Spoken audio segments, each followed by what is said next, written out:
Assalamualaikum warahmatullahi wabarakatuh. Selamat pagi anak-anak. Di sini Bu Awan akan memberikan pembahasan soal evaluasi yang Bu Awalin kemarin berikan. Jadi nanti kalau misalnya anak-anak ada yang belum paham, ini istilahnya apa ya? Ini maksudnya apa ya?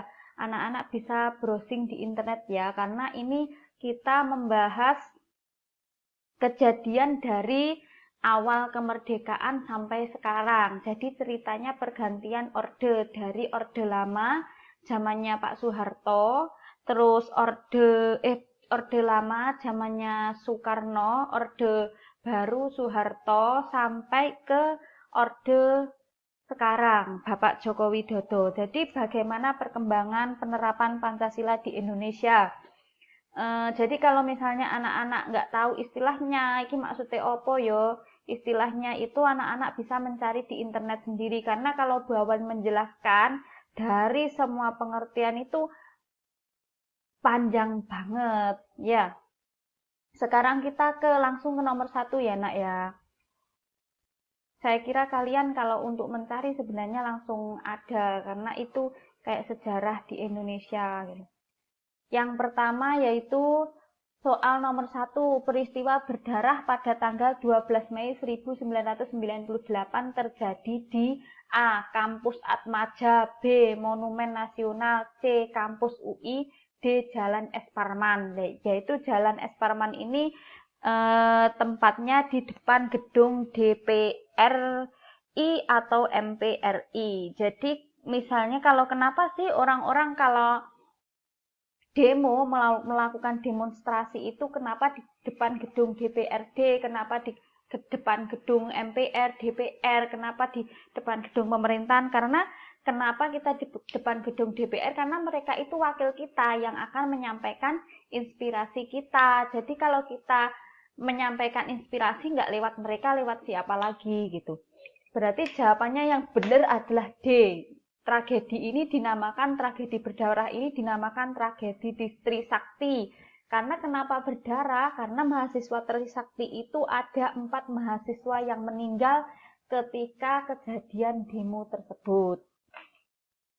Sekarang nomor 2. Soal nomor 2. Di bawah ini yang bukan termasuk faktor penyebab munculnya reformasi yaitu A. Krisis masyarakat, B. Krisis politik, C. Krisis ekonomi, D. Krisis hukum. Berarti di sini jawabannya maaf Bu Awalin salah.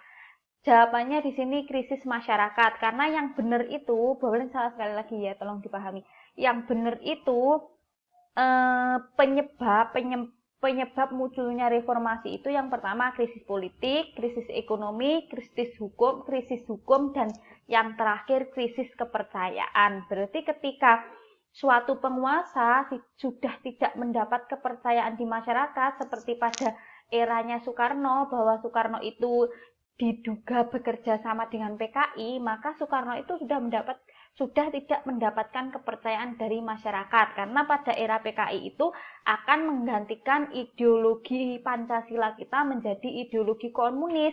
Salah satu ciri-ciri ideologi komunis itu yaitu mereka tidak mengenal Tuhan, dan itu melenceng dengan Pancasila sila ke-1.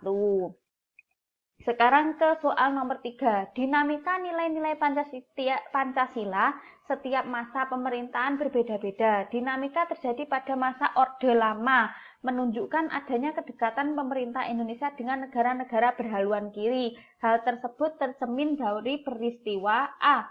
Dibuatnya poros Jakarta-Peking dan Jakarta-Pyongyang. B. Tidak adanya pemilihan umum masa Orde Lama. C. Pembangunan monumen nasional. D. Munculnya gerakan reformasi. Sudah jelas di sini Indonesia bekerja sama dengan negara-negara berhaluan kiri. Berarti jawabannya adalah A. Dibuatnya poros Jakarta-Peking dan Jakarta-Pyongyang. Di sini itu Soekarno bekerja sama dengan negara di Asia, Afrika, Rusia, Cina. Itu sudah bekerja sama dengan mereka. Sekarang ke nomor 4. Berikut ini yang tidak termasuk ciri kebudayaan bermasyarakat dan berbangsa pada masa Orde Baru, yaitu yang tidak termasuk berarti adanya kebebasan dalam kehidupan berpolitik. Kenapa adanya kebebasan dalam kehidupan berpolitik, karena di situ nggak ada. Ketika zamannya Soeharto itu sebenarnya inginnya itu membentuk presiden seumur hidup, dan setiap orang yang ingin berpendapat itu selalu dicekal. Soal nomor 5. Pada masa Orde Lama, partai-partai yang berbasis Islam tergabung dalam A. Partai Persatuan Pembangunan, B. Masyumi, C. Partai Islam Indonesia, D. Golongan Karya.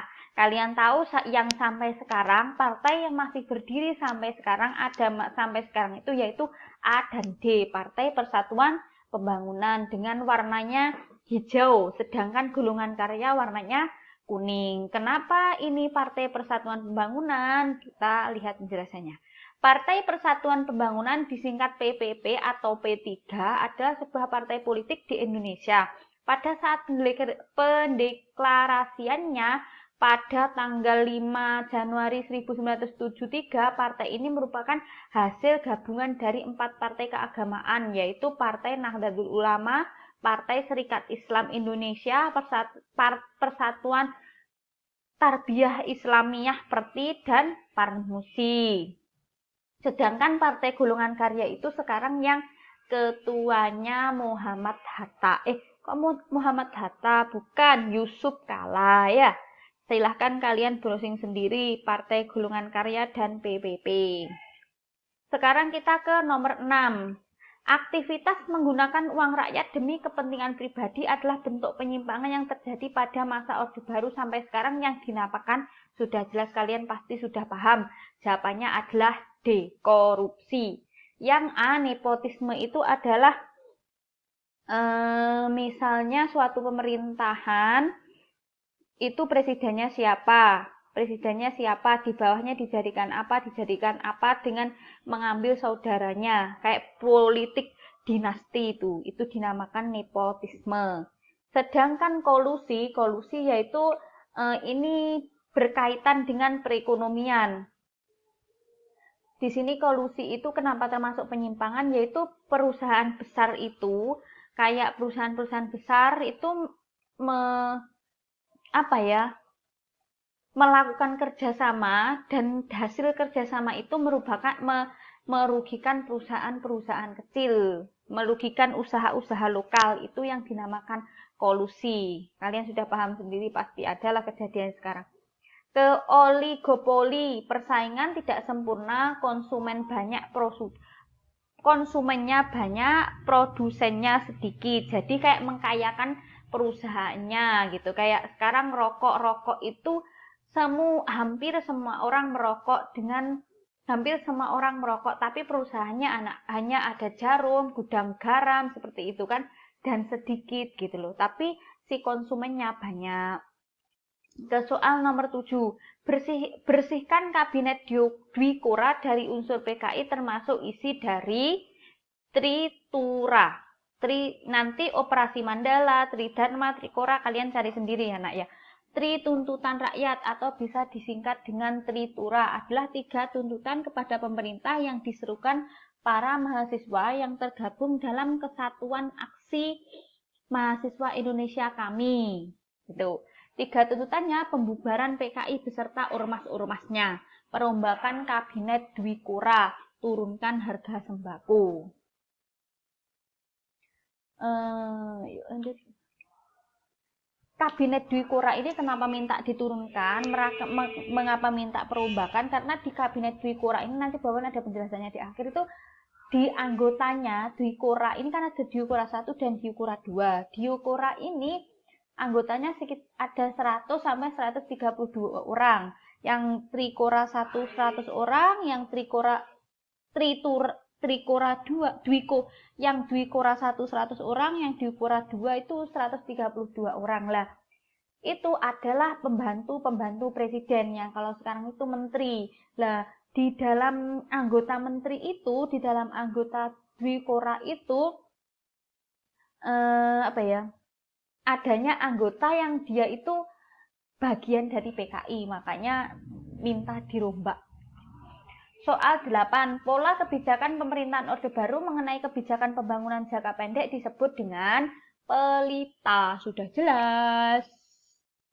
Yang C, D itu sudah tidak nyambung. Yang A ya sudah jelas, pembangunan berjangka pasti berjangka panjang dan jangka pendek. Yang berjangka pendek kalau zamannya Orde Baru itu dinamakan pelita, pembangunan 5 tahun.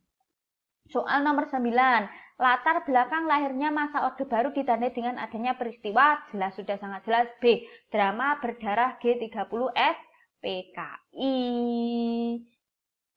Mengapa di sini berganti Orde Baru? Mengapa presidennya berganti dengan Soeharto? Karena Soekarno ini tidak bisa mengendalikan PKI yang ada di Indonesia dan dicurigai Soekarno ini bagian dari PKI, bekerja sama dengan PKI. Makanya Orde Baru ini Soeharto itu berhasil menghentikan PKI yang ada di Indonesia. Soal nomor 10, nah ini penjelasannya. Penyebab tidak puasnya kabinet 100 menteri oleh Presiden Soekarno yaitu tadi Dwi Kura tadi. Konflik demonstrasi mahasiswa menuntut Presiden agar mundur. Tetap memburuk kondisi ekonomi, para menteri yang menjabat tidak berkompeten di bidangnya. Kabinet yang dibentuk masih dijabat oleh anggota PKI, kemungkinan seperti itu. Di sini salah satunya adalah Omar Dhani. Dia itu adalah TNI Angkatan Udara dengan jabatannya dia memberi ruang latihan pemuda rakyat yang di situ itu adalah anggota-anggota pemuda-pemuda PKI. Makanya minta dirombak tadi dari 3 tuntutan rakyat tadi. Soal 11, faktor sosial yang mendorong lahirnya Orde Baru adalah konflik fisik antara pendukung Pancasila dengan komunis sudah jelas. Berarti konflik fisik antara pendukung Pancasila dan komunis sudah jelas adanya PKI tadi. PKI adalah Partai Komunis Indonesia. Soal nomor 12, suatu tatanan baru dalam kehidupan berbangsa dan bernegara diletakkan pada pelaksanaan Pancasila dan Undang-Undang 1945 secara murni dan konsekuen disebut Orde Baru. Berarti ini ordenya Pak Soeharto. Jadi di awal-awal dia itu ingin melaksanakan Pancasila secara murni dan konsekuen. Salah satu yang dilakukan adalah penghapusan PKI di Indonesia yang mengajak orang Indonesia untuk tidak beragama. Makanya dihapus untuk melaksanakan Pancasila pada sila ke-1. Perhatikan berikut ini. 1 PBB fraksi Islam, PBB 5 fraksi Islam 2, PAN 6, PPP 3, PDIP 4. 1 PBB 1, fraksi Islam 5, PAN 2, PPP 6, PDIP 3, 4 Golkar. Pada pemilu 1999, perolehan suara terbanyak dari kursi DPR secara berturut-turut yaitu nomor B, 3, 4, dan 6. Kalian bisa cari sendiri, maaf ini bawah link sedikit kurang jelas. Kalian bisa cari sendiri pemilu pada tahun 1999 ini yang paling tinggi suaranya siapa? Yaitu apa? Yang pertama 3 berarti PAN, PDIP, dan Golkar. Berikut ini merupakan penyebab krisis ekonomi di Indonesia yang terjadi sejak 1997. Ya jelas, maraknya praktek kolusi, korupsi, dan nepotisme dalam pemerintahan. Banyak sekali kan korupsi sampai sekarang dan isu-isunya undang-undang terbaru itu melemahkan KPK. KPK itu Komisi Pemberantasan Korupsi dengan adanya peraturan baru itu dengan cara melemahkan KPK. Ya sudah. Soal nomor 15. Hal-hal pokok dari tujuan gerakan reformasi di Indonesia pada tahun 1998 adalah C. Menata kehidupan agar jalan dengan tuntutan keadilan masyarakat.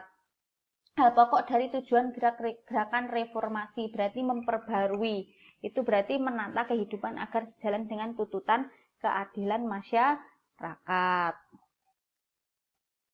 Soal nomor 16, wujud tindakan yang menunjukkan bahwa seseorang menerapkan ideologi Pancasila yaitu C. Menolong orang yang sedang membutuhkan pertolongan, sudah sangat jelas.